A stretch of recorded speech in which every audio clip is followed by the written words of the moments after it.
Tenemos una exposición muy linda de los niños, de su trabajo. Algunos hasta nos dibujaban a nosotros aquí arriba en sus dibujos. Que Dios les bendiga a cada uno de ustedes. Amén, pastor, y a mí también. Amén, gracias. Seguimos en nuestra serie de este mes de abril, ¿Quién es Jesús? Y en esta serie, ¿se acuerdan que hablamos la semana pasada?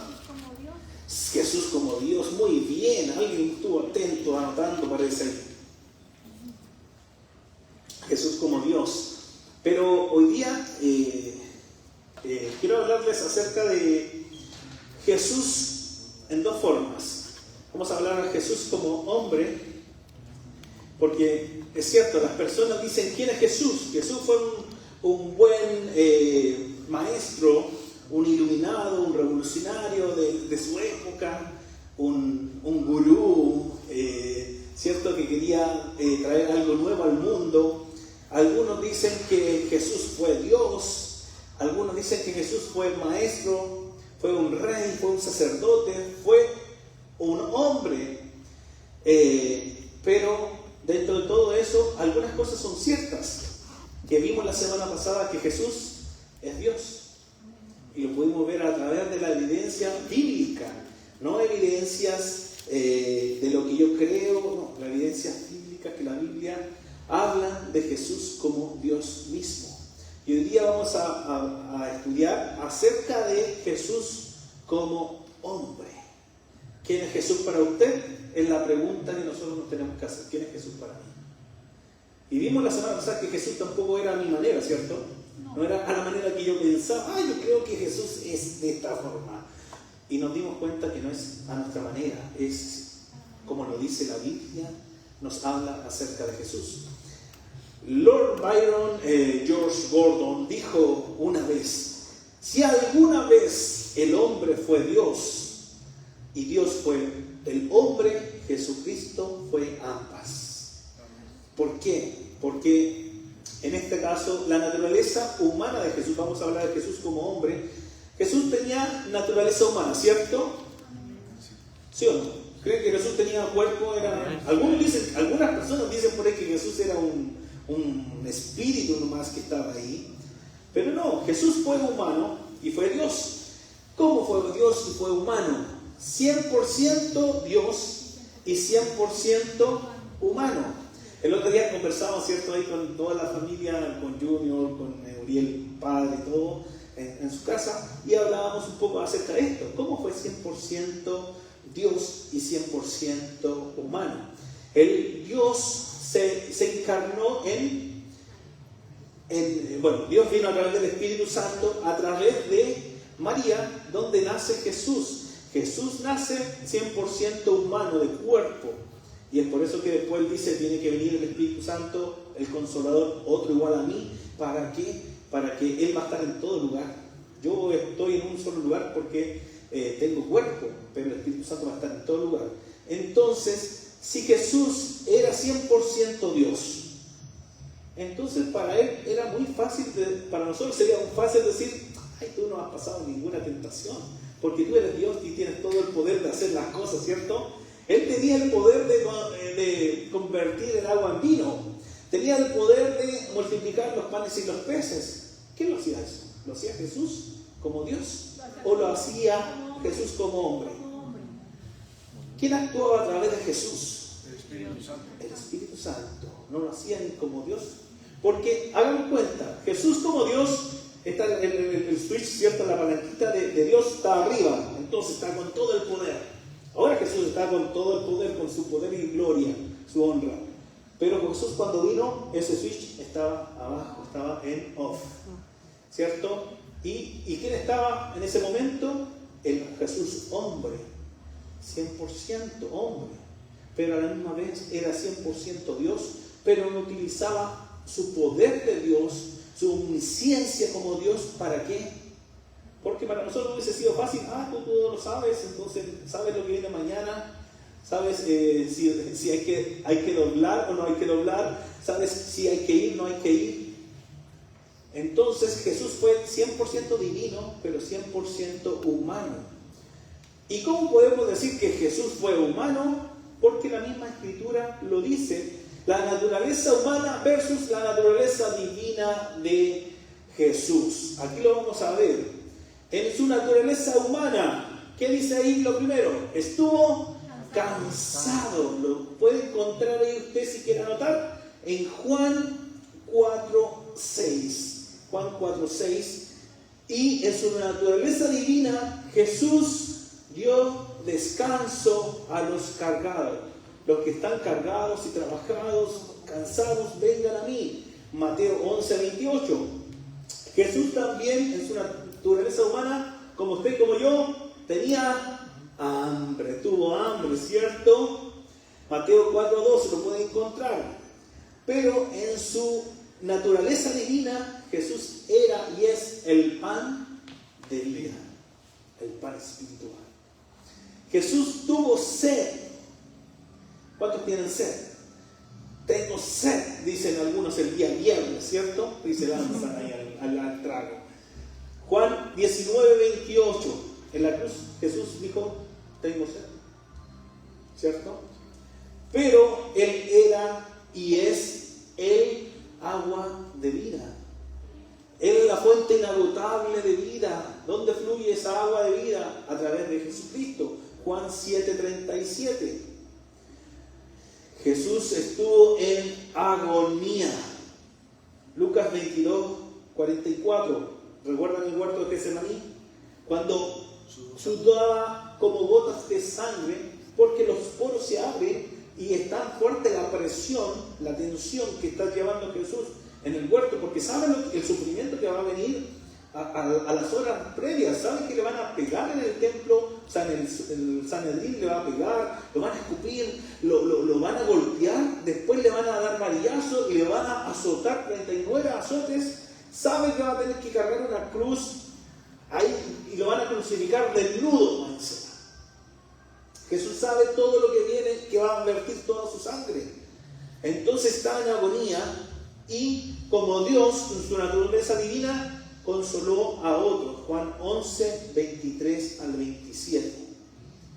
También en su naturaleza humana, entonces creció en estatura como un ser humano. Lucas 22:40. Pero en su naturaleza divina existió Él desde la eternidad. Desde la eternidad Él ha existido, ¿cierto? Antes del principio estaba Jesús. Antes de que todas las cosas se crearan, estaba Jesús. También como humano, en su naturaleza humana, fue tentado. ¿Cuántos de ustedes son tentados? ¿Cuántos somos tentados? ¿Somos tentados o no? Todos los días a hacer pequeñas cosas o cosas muy feas. A decir algo, se nos va a escapar la lengua ahí, venenosa ahí con serpientes, arañas, cucarachas y todo eso. Para decir algo, blasfemar, cuando utilizamos el nombre de Dios en vano, ¿cierto? Nosotros ahora que llegamos a este país decimos, oh my gosh, decimos, ¿cierto? Pero decimos, oh mi Dios, oh Señor. Mateo 4:1, fue tentado. Somos tentados. ¿Dios nos tienta? No. Quiero saber, no. Es el diablo que nos tienta. Dios solamente prueba nuestra vida, nuestro corazón, ¿ya? Que son cosas diferentes. Pero en su naturaleza como Dios no podía pecar. 2 Corintios 5:21. Dios no puede pecar. Dios es santo, santo, santo. Y cuando la palabra atribuye eso, el español es totalmente diferente al hebreo. Y cuando uno conoce las formas gramaticales que tiene el hebreo, ellos cuando dicen tres cosas repetidas es porque es sumamente importante. Un ejemplo, los judíos decían muchas veces, ellos decían, templo de Jehová, templo de Jehová, templo de Jehová es este. Y ellos decían, vengan los romanos, vengan los griegos, vengan los babilónicos, los persas, da lo mismo, porque ese es el templo de Jehová, la presencia de Dios vive aquí, no nos pueden hacer nada. Ellos pensaban que el templo era más importante. ¿Y qué es lo que pasó? Le daban mucha importancia. Y en este caso, bueno, después Dios le dio que el templo no significaba nada. Pero acá Dios no puede pecar, y cuando sabemos que uno de los atributos de Dios, de Jesús, es eterno, omnisciente, omnipresente, omnipotente y santo. Entonces la santidad de Dios no le permite pecar. ¿Por qué el diablo no ataca a Dios? Porque la gloria de Dios, el poder de Dios es tan grande que no lo puede. ¿A quién va a atacar? A la creación, a la linda creación, a sus hijos. Entonces, también como humano se limitó a sí mismo en su conocimiento, Mateo 24:36, pero en su naturaleza divina fue omnisciente, Lucas 6:8. Entonces, hay hechos que demuestran que Jesús tuvo humanidad, que realmente Jesús fue un hombre. Claro que sí, tuvo desarrollo humano. Lucas 2, del 51 al 52 dice así: después regresaron a Nazaret, Jesús les obedecía a ellos, su mamá reflexionaba sobre todo lo que había pasado. Así, ahí era cuando Jesús, ¿se acuerdan que se le escapó se quedó en el templo? Así Jesús crecía en sabiduría y en estatura, y Dios y a la gente lo veían con buenos ojos, en gracia. Entonces Jesús crecía ¿en qué? En estatura, en sabiduría. Es un desarrollo humano. Fue bebé, fue niño, fue joven adulto. Otra cosa, que Jesús tuvo un cuerpo humano. Mateo 26:12 dice: cuando ella derramó un perfume de aceite en mi cuerpo, lo hizo en preparación para mi entierro. ¿Qué pasó ahí? La mujer, ¿cierto? Que entró y le echó un perfume de alabastro del sueldo de un año. Imagínense, su sueldo multiplicado por 12 en un solo perfume que derrama. Y ese perfume es tan... ni siquiera hay que echarlo todo, pero usted echa un par de gotitas, porque es un néctar así como tan fuerte el perfume. Pero ahí Jesús le echaron en su cuerpo, o sea que tuvo cuerpo humano. Otra cosa, que Jesús también fue hombre, es porque también tuvo hermanos y hermanas. Y aquí se enojaron los amigos que nos ven católicos, que dicen que no, Jesús no tuvo hermanas y hermanos. El padrecito ese allá, no sé si es de El Salvador, Nicaragua, Honduras, no sé dónde, que anda. Juan 2:12 dice: después de esto Jesús fue con su mamá, ¿qué dice ahí? Sus hermanos, y después, ¿qué dice? Y discípulos a Capernaum, y quedaron allí. Siempre toman estos pasajes para decir: no, Jesús fue con su mamá y sus hermanos. ¿Quiénes eran sus hermanos? Eran sus discípulos. Mentira. Jesús tuvo hermanos y hermanas. ¿Sabían ustedes? James. Ay. Mateo 13, 55 al 56 dice: ¿no es este el hijo del carpintero? ¿No se llama su mamá María? ¿Y sus hermanos Santiago, José, Simón y Judas? A propósito, el libro de Santiago, Nuevo Testamento, es el hermanastro de Jesús. El libro de Judas, el penúltimo libro, el hermanastro de Jesús. ¡Wow! ¿Acaso no están todas sus hermanas aquí con nosotros? O sea, sus hermanas están casadas con nosotros. Entonces, ¿de dónde sacó toda esta sabiduría y poder? O sea, Jesús tuvo hermanos humanamente. Razones de su encarnación como hombre. ¿Por qué Jesús se tuvo que hacer hombre? ¿Cierto? Reencarnar hombre, humano. Es para revelar al Padre. Juan 1:18. A Dios nadie lo ha visto nunca. El Hijo único, que es Dios y que vive en unión íntima con el Padre, nos los ha dado a conocer. ¿Se acuerdan cuando le dicen Felipe, Jesús, muéstranos al Padre? Y Jesús le dice: Felipe, tanto tiempo he estado con ustedes y todavía no te das cuenta. Menso, pavo, no sé, tonto que estoy aquí. Yo te he revelado al Padre. Otra cosa, Jesús, ¿por qué se hizo hombre?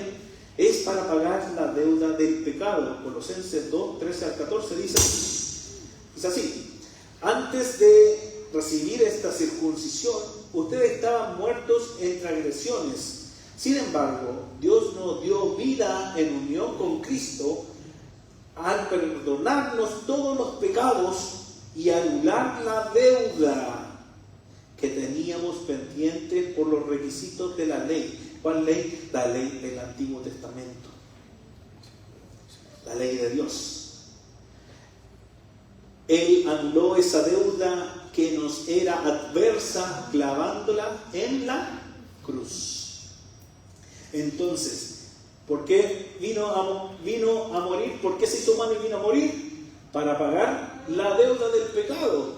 Y esas cosas a veces parecen, no, pastor, yo eso ya lo sé, pero que a veces se nos olvidan. A veces como que nos tenemos que recordar por qué Jesús vino a morir en la cruz. Y la próxima semana, el fin de semana en Chile, ¿es cierto? Los que somos chilenos, Semana Santa, los últimos, desde jueves, comienzan a dar todas las series, las películas de Jesús. Meten ahí a José, también a David, y todas las películas cristianas. Jesús de Nazaret y todo, ahí cayéndole una gotita de sangre, ¿cierto? ¿Por qué? Y toda la gente está compungida, Jesús. Pero Jesús vino a pagar la deuda del pecado. ¿Dónde la clavó? Ahí, en la cruz anuló la deuda del pecado. ¿Cuál es la deuda del pecado? Muerte espiritual. La muerte espiritual. Entonces Jesús vino a morir ¿para qué? Para darnos vida y vida en abundancia. Otra cosa por qué Jesús se tuvo que hacer hombre es para reconciliar al hombre con Dios. 2 Corintios 5, 18 al 19 dice: todo esto proviene de Dios, quien por medio de Cristo nos reconcilió consigo mismo y nos dio el ministerio de la reconciliación. O sea, Cristo nos reconcilió con el Padre y ahora nos dio el ministerio de la reconciliación para que reconciliemos a otras personas con Dios. Esto es que Cristo, Dios, estaba reconciliando al mundo consigo mismo, no tomándole en cuenta sus pecados nuevamente y encargándolos a nosotros el mensaje de la reconciliación.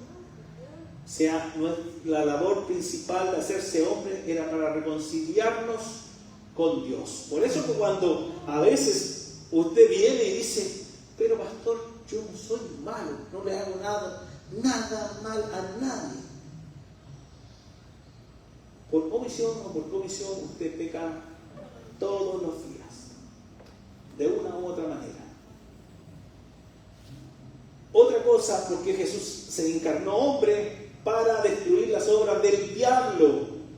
1 Juan 3:8. El que practica el pecado es el diablo, porque el diablo ha estado pecando desde el principio. El Hijo de Dios fue enviado precisamente para destruir las obras ¿de quién? Del diablo. Jesús vino a destruir las obras del diablo. Entonces, ¿sabe qué? Si Jesús vino y destruyó las obras del diablo, no le dé más, ¿cómo dijo? Cavidad, no le dé más autoridad al diablo. Porque a veces escuchamos: ay, pastor, es que el diablo me está atacando, es que el diablo sabe lo que, cuando me estoy levantando, sabe que yo soy poderosa en las manos del Señor. El diablo no sabe lo que Dios va a hacer en su vida ni con su vida, porque el diablo no es omnisciente. Entonces, el diablo sabe que cualquier hijo de Dios tomado como instrumento en las manos de Dios es peligroso para el reino del diablo, ¿cierto? El reino del mal. Entonces, Jesucristo vino a destruir las obras del diablo. Y entonces, si nosotros somos hijos de Dios, tenemos el ministerio de la reconciliación. Los datos hacia qué van a ir, hacia los que en este momento están emborrachándose, están en un nightclub viendo mujeres con poquita ropa. No, está atacando a quienes, a los embajadores de Dios, a los hijos e hijas de Dios. Pues Jesús ya nos dio la victoria. Entonces, este versículo, ¿cierto? Le decimos: somos más que vencedores en Cristo Jesús. A veces lo sacamos de contexto, porque tiene un contexto eso. Pero cuando usted lo toma y dice: soy más que vencedor en Cristo Jesús. ¿Por qué? Porque Jesucristo nos hizo vencedores. Venció al diablo. No, nos hizo más que vencedores. Y este es vencedor, usted es más que vencedor en Cristo Jesús. Otra cosa, ¿por qué Jesús se hizo humano? Para dejar un modelo de vida. ¿Quién es la estatura del varón perfecto? Es Cristo. 1 de Pedro 2:21. Para esto fueron llamados, porque Cristo sufrió por ustedes y le ha dado el ejemplo para que sigan sus pasos. No para que suframos, sino para que Él es el ejemplo de vida, de personas. El ejemplo de vida de un ser humano. Cristo. Otra cosa es para servir de sumo sacerdote a favor de la humanidad. Hebreos 9:11-12 dice: pero Cristo, al presentarse como sumo sacerdote de los bienes definitivos en el santuario más excelente y perfecto, no ha hecho por manos humanas, es decir, que no está en la creación, entró una y sola vez para siempre en el lugar santísimo. No lo hizo con sangre de machos cabríos ni becerros, sino con su propia sangre, logrando así un rescate eterno. Por eso que Jesús es diferente, porque Jesús nos rescata eternamente, nos perdona eternamente, nos salva eternamente. Si no, rechazamos realmente a Jesús. Rechazamos el regalo de la salvación, rechazamos su gracia cuando practicamos y practicamos y practicamos y practicamos el pecado. Ahora quiero que veamos a Jesús como profeta, porque, ¿cierto? Los musulmanes dicen que Jesús fue un profeta, los mormones dicen que Jesús fue un profeta, pero no culminó, ¿cierto? Lo vimos la semana pasada, no hizo todo lo correcto, le faltó, por eso tuvo que venir Joseph Smith para traer una nueva palabra que se transformó en 3 libros.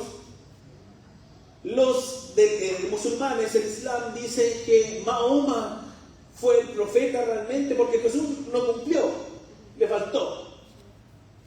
Pero Jesús sí fue un profeta como tal, en su función como tal. Y sabe que la primera función del profeta no era revelar el futuro, sino que realmente revelar el futuro es la segunda, la tercera función que tiene un profeta. Pero la primera es realmente exponer la voluntad de Dios. La voluntad de Dios era la que venía a traer Jesús como ese profeta, ese gran profeta que le llaman algunos. De hecho, no existe, en la Biblia antiguamente se hablaba de que tenía que venir un gran profeta en el Antiguo Testamento. Y incluso Jesús trae un mensaje totalmente diferente. Jesús trae un mensaje de salvación, que es el Evangelio, pero Él ejerce la función como profeta a la misma vez. ¿Por qué? Porque vamos a ver que Él no trae un mensaje propio. El mensaje que trae Jesús, ¿de quién era? De su Padre. Entonces, Él no viene a hablar por sí mismo, no viene a decir, ay, me la traigo aquí te la vengo, Peter, y empiezo a hablar. No, Jesús vino a traer el mensaje de su Padre, a revelar también lo que iban a venir en el futuro, y qué es lo que es mejor que nos reveló. Que vamos a vivir eternamente con el Padre, que vamos a tener un galardón, una corona y varios regalos en el cielo, que vamos a ser administradores de cosas eternales que Dios tiene para nosotros. Pero ¿qué más? Jesús nos vino a decir, tranquilo, yo ya le he dado la victoria con morir en la cruz. Nos dio la victoria, nos dio salvación, vida eterna. Moisés escribió en Deuteronomio 18, del 18 al 9, lo siguiente: un profeta como tú levantaré de entre tus hermanos y pondré mis palabras en su boca, mis palabras que él ha de hablar en mi nombre. Este profeta realmente sería Jesús. Una y otra vez Jesús realmente afirmó que Él no había venido a hablar por su propio nombre. Juan 5:19, miren lo que dice. Entonces Jesús afirmó: les aseguro que el Hijo no puede hacer nada por su propia cuenta, sino que solamente lo que ve que su Padre hace, porque cualquier cosa que hace el Padre, la hace también el Hijo. Nos está revelando al Padre, Jesús. ¿Acaso no crees, Juan 14:10 dice, ¿acaso no crees que yo estoy en el Padre y el Padre está en mí? Las palabras que yo les comunico no las hablo como cosa mía, sino que el Padre que está en mí, quien realiza sus obras. ¿Quién está diciendo, trayendo un mensaje propio? No, trae un mensaje del Padre. Juan 5:36. El testimonio con el que yo cuento tiene más peso que el de Juan el Bautista. Porque las obras que el Padre me ha encomendado que lleve a cabo y que estoy haciendo son las que testifican que el Padre me ha enviado. No cualquier persona podía venir y hacer las cosas de profeta. ¿Por qué? Porque tiene que cumplir ciertos requisitos. Y hay varios requisitos, pero yo quiero enseñarles tres. El profeta tenía que ser elegido y ser enviado por Dios. En este caso, Jesús lo fue, y 38 veces se menciona en el Evangelio de Juan solamente que Jesús fue enviado por Dios. Dentro del Evangelio de Juan, 38 veces dice Jesús que Él fue enviado por Dios. Juan 12:49, yo no he hablado por mi propia cuenta, el Padre que me envió me ordenó decir y cómo decirlo. Otra cosa que el profeta tenía que revelar la voluntad de Dios, lo que hemos hablado anteriormente. Esa era una función primordial como profeta. Recuerden que los profetas venían, ¿y qué traían? Jeremías, ¿qué traía? Traía la palabra de Dios, pero en sus grandes rasgos, casi siempre todos los profetas no hablan cosas hermosas, sino que traen cierto, un castigo, un juicio, arrepiéntanse, vuélvanse a Dios. Claro, ¿por qué? Porque el pueblo siempre ocurría lo mismo con el pueblo de Israel, y hoy en día ocurre lo mismo con los cristianos. Es un ciclo. ¿Cuál es el ciclo? Estás con Dios, Dios te bendice, ¿qué es lo que pasa? Te bendice y te empiezas a alejar de Dios. Te vas a dioses ajenos, caes en persecución, en los problemas, los pueblos extranjeros, el imperio extranjero lo atacaban, ellos lloraban, Dios les mandaba un libertador y se volvían a Dios. Y después Dios los bendecía y todo el ciclo. ¿No les pasa eso? ¿No es común en los cristianos hoy en día? En todos los hijos de Dios que son influctuantes, que suben, que bajan, que parecen montaña rusa. Entonces, la función como profeta es revelar también la voluntad de Dios. Juan 6, del 38 al 40 dice, mire, porque he bajado del cielo no para hacer mi voluntad, sino la del que me envió. Y esta es la voluntad del que me envió, que yo no pierda nada de lo que Él me ha dado, sino de lo que lo resucite en el día final. Porque la voluntad de mi Padre es que todo el que me vea al Hijo crea en Él y tenga vida eterna, y yo lo resucitaré en el día final. ¿Quién está diciendo eso? Jesús. Jesús está diciendo que ¿quién va a tener vida eterna? Todo aquel que crea en Él tendrá vida eterna, ¿cierto?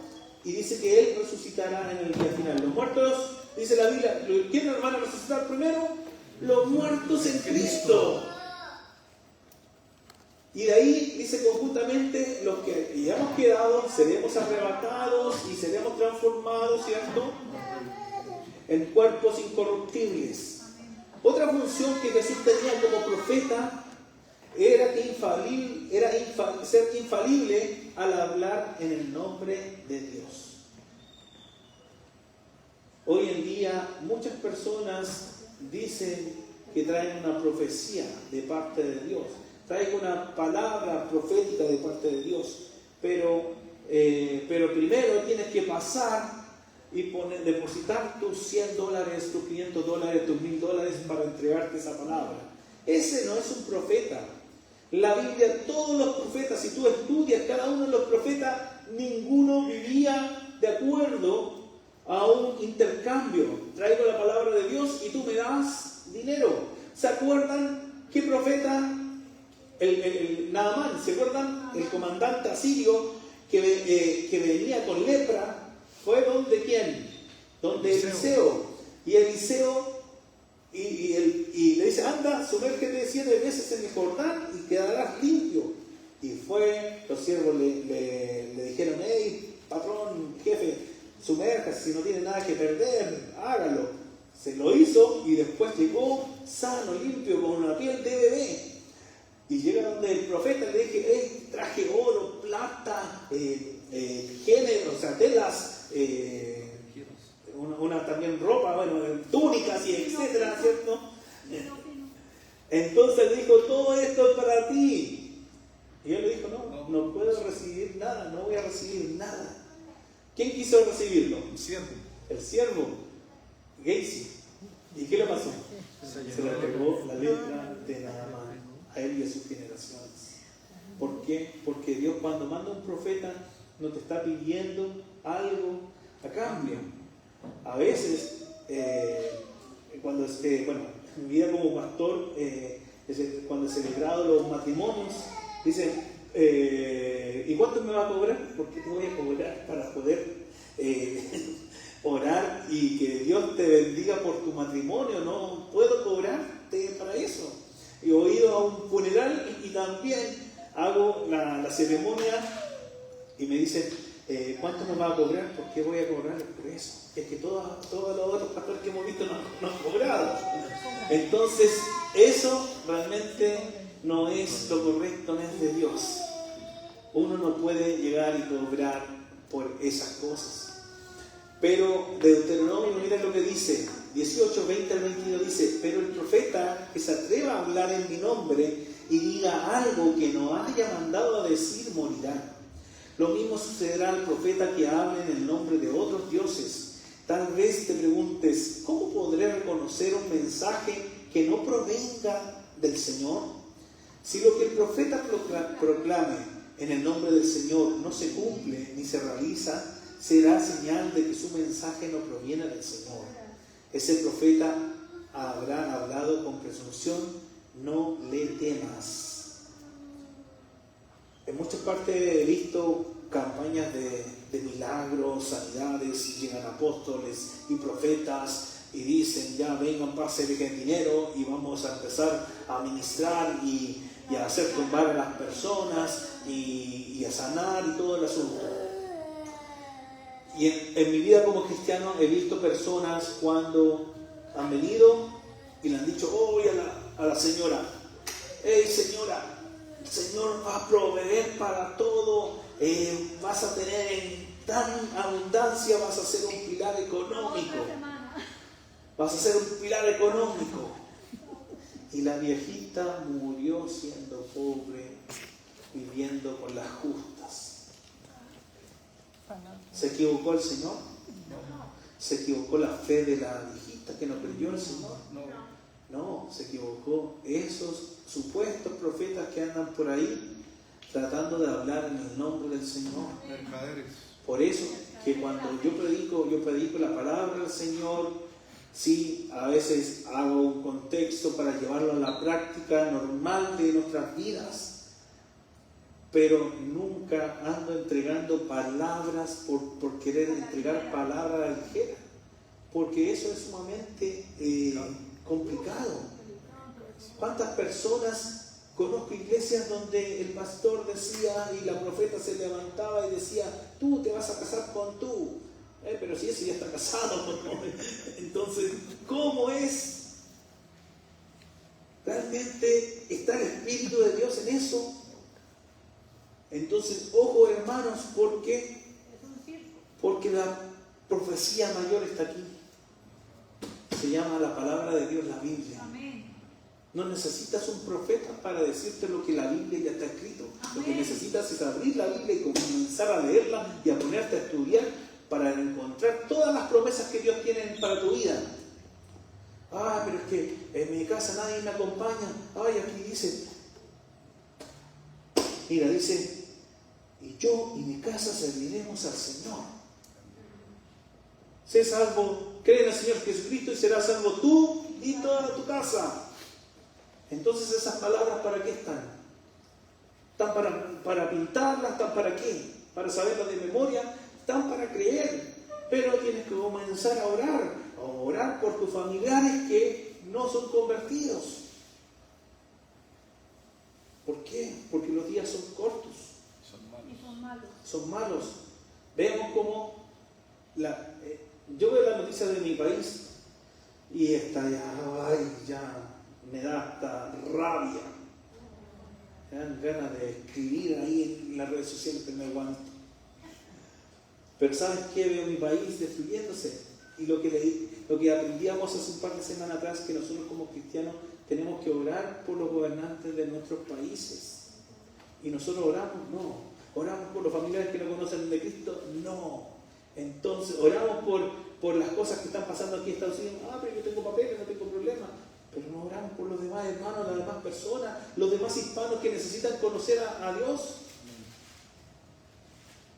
Es que es fácil cuando uno dice, pero si yo estoy casado, no tengo ningún problema. Pero oremos para que Dios también toque los corazones y las familias se unan en matrimonio.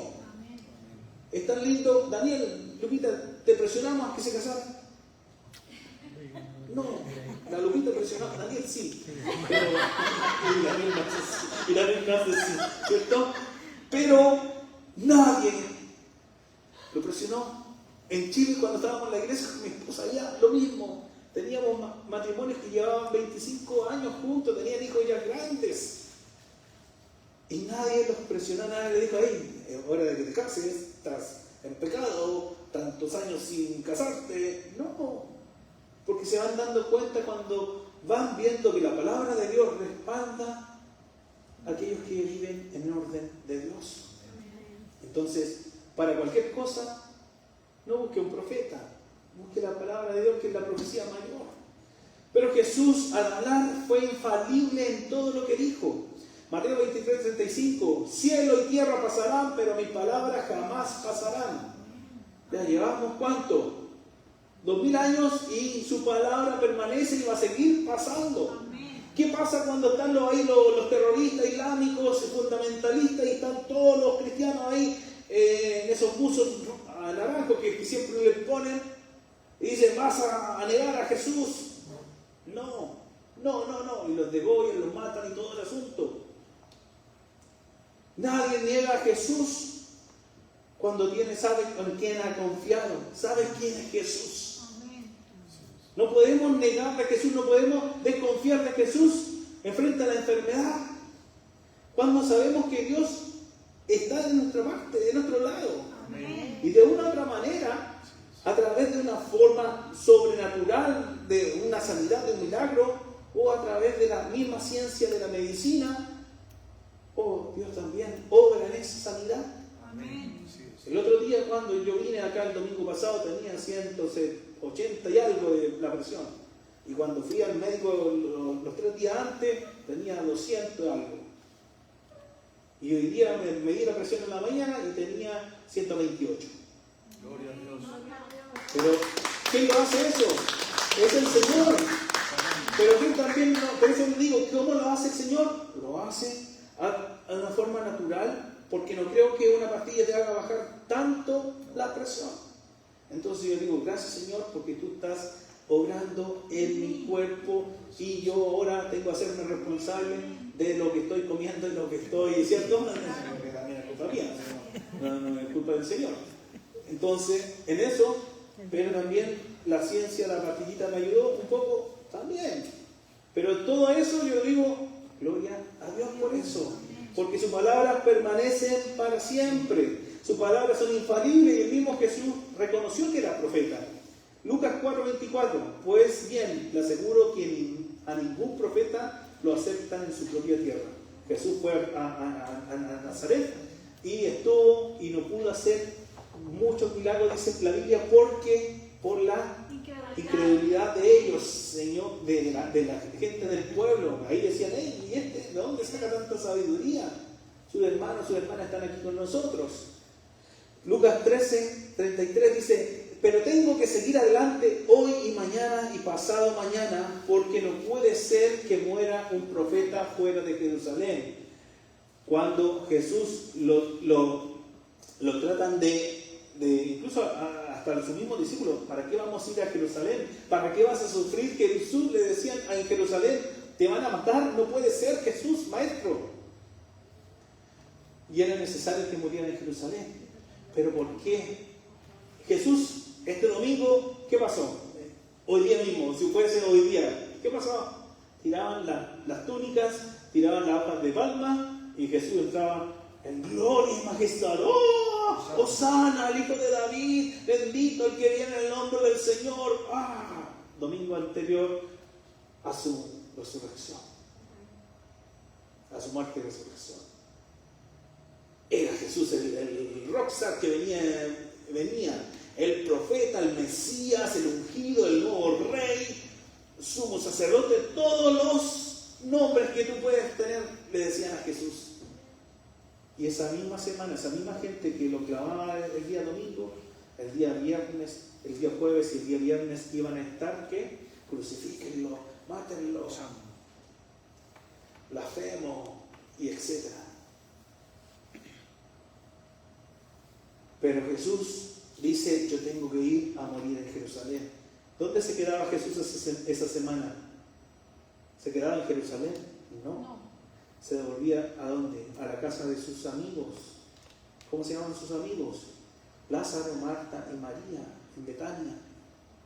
A un par de kilómetros caminaban, se daban el trabajo de devolverse, iban para allá, pero dormían fuera de Jerusalén. ¿Por qué? Porque los religiosos, los fariseos, los saduceos querían matarlo. Y Jesús estaba cuidando su ministerio. Jesús no pudo morir la noche anterior cuando estaba en el huerto de Getsemaní y Pedro le corta la oreja al guardia del Sanedrín ahí, ¿cierto? Del templo. ¿Por qué? Porque dicen, se van a sacar la espada, nos van a matar a todos, me voy a morir yo, no voy a poder llegar a la cruz. Y Jesús viene, toma rápido la oreja, se la coloca ahí, se la colocó al revés.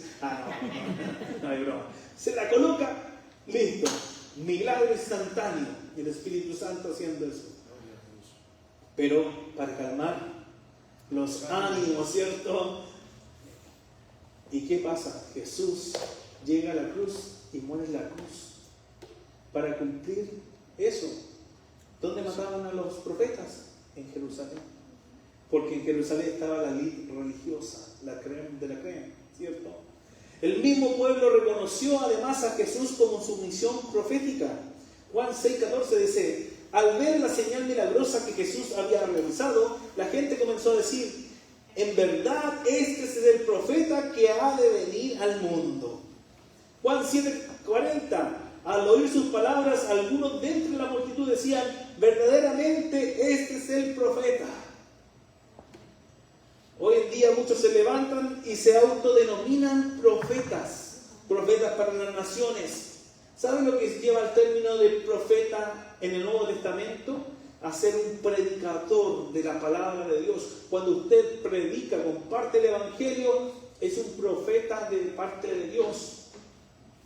El evangelista es diferente, porque el evangelista, él viene y empieza a predicar la palabra, pero lo hace de una manera que toda la gente, si hay 50 personas, se convierten en 100 personas. Así, porque el don del evangelismo es así. Pero el profeta hoy en día no es aquel que dice, hey, mira, dice el Señor que vas a tener una casa, veo un auto, veo una empresa, veo por acá un yate, también veo acá un avión, y hoy el Señor va a empezar a derramar esas bendiciones.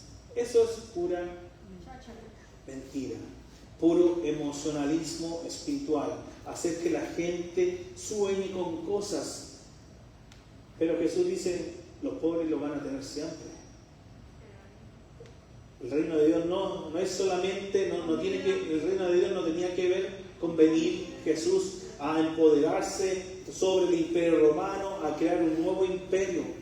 Jesús dice, mi reino no es de este mundo, no es de la forma que ustedes piensan, que la sociedad piensa que es. El evangelio no es así, no es para que tú te hagas millonario. Pero el evangelio, la palabra de Dios, es para que nosotros vivamos bien. Con lo que Dios nos da, si uno está ganando poco, bueno, poco. Yo lo que he contado a unos hermanos, le decía, cuando yo ganaba, me acuerdo en ese tiempo, como $250 en ese entonces, pagaba 200 en la universidad, daba, para la locomoción tenía que tener $40, para la locomoción de todos los días, ida y vuelta al trabajo y todo eso en Chile, y me quedaban $10. Y yo decía, y eso no era el diezmo, y yo quería dar mi diezmo y no podía. Entonces pagaba la universidad, tenía el dinero para la locomoción, iba a trabajar, pero al fin de mes, y daba $10, y a fin de mes no llegaba, siempre andaba rajuñando para llegar a fin de mes pidiendo ahí a la familia, oye, préstame $10, préstame $20. Pero cuando dije, Señor, trato de hacer lo mejor, ¿por qué no me bendices? Y el Señor viene y me dice, tu ecuación, tu fórmula está incorrecta, haz al revés. Primero, da lo que corresponde, paga tu universidad y ve y comprueba si no te va a apartar. Yo daba mi diezmo total, $25, pagaba la universidad y me quedaba menos plata para la locomoción. Me quedaba 15 días de locomoción más, los otros 15 días que hacía. ¿Y sabe qué? Yo llegaba a mi casa cuando se me acababan esos $15 para la mitad del mes y llegaba y me decía mi mamá, hijo, ahí te dejó $20 tu tía que tú le habías prestado dinero de la otra vez. Y siempre había, y me llegaban, yo lavaba los fines de semana, lavaba alfombras del hogar, ¿cierto? Grande, y la lavaba ahí agachadita, ahí con un agua detergente y todo eso, espectacular lo dejaba. Y la gente me pagaba lo que yo cobraba y me daba incluso hasta propina. Pero y llegaba a fin de mes sin ningún problema. Pero cuando entendí el orden de Dios no es mi orden, no es lo que yo creo. Por eso que cuando vengan personas y digan, hey, no, que te vas a hacer millonario, que esto, que esto otro, no. Si eres fiel en lo poco, Dios te va a llevar a lo mucho. Pero ¿qué es lo que necesita uno? Ser fiel, pero ser fiel con el Señor, creerle al Señor y obedecer al Señor. ¿Cuál es tu propósito, iglesia? ¿Es que nos hagan venir a vivir el sueño americano acá en Estados Unidos? El sueño americano es muy caro. ¿Por qué? Porque trabajas y los que trabajan con W2 le descuentan ya impuestos. Y después vas a comprar, tienes que pagar impuestos. Y después tenés que hacer tu declaración de impuestos y algunos tienen que pagar impuestos. O sea, pagamos impuestos por todas partes. O sea, el sueño americano no es tan así como wow. Pero cuando tú entiendes de que el evangelio no es para que yo venga a este país, yo me prospere y me haga o viva en condiciones grandes, digamos, de dinero, no. El evangelio es para que yo como esposo sea el mejor esposo que Lisette pueda tener. Que yo, Miguel, como padre pueda ser el mejor papá que Anet pueda tener. Y así sucesivamente, que yo pueda ser el mejor pastor que ustedes puedan tener.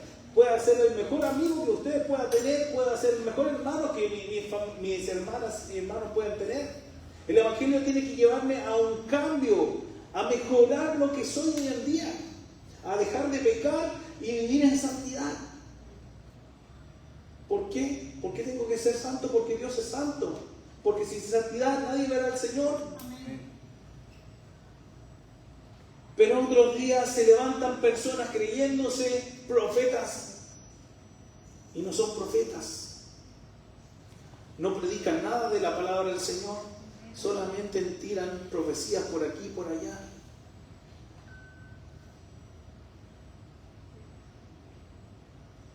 Pero ¿quién es para ti Jesús? ¿Realmente Jesús es Dios para ti? Amén. ¿Es divino para ti? Amén. ¿Jesús realmente fue un hombre para ti? Amén. Que sufrió como tú, que tuvo hambre, sed, frío y todo, que lloró, que sufrió, que tú crees que a Jesús no le dolió cuando le pegaban los latigazos y le rasgaban su cuerpo. La próxima semana vamos a ver unas pequeñas imágenes de realmente cómo fue, cómo le sacaban a Jesús. Porque Hollywood muestra a Jesús, el Jesús de Nazaret antiguo, que le caía una gotita por aquí y otra gotita de sangre, ¿cierto? Pero dice el libro de Isaías que había forma humana en él. Jesús fue crucificado desnudo. Si sale por un tema de pudor, de la televisión, de respeto a Jesús, ¿quién es? Pero ese Jesús que sufrió, que fue hombre, lo hizo por amor a usted, a mí.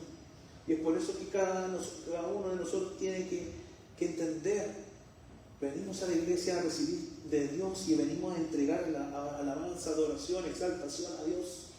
Venimos para fortalecernos unos con otros, para conversar. Hermano, ¿sabe que esta semana estuve y esto me fue bien? Y cuando estamos ahí en esos tiempos donde estamos quizás comiendo, tomando un café o comiendo, como la próxima semana y cosas así, son tiempos para saber cómo el Señor está haciendo cosas en su vida. Amén.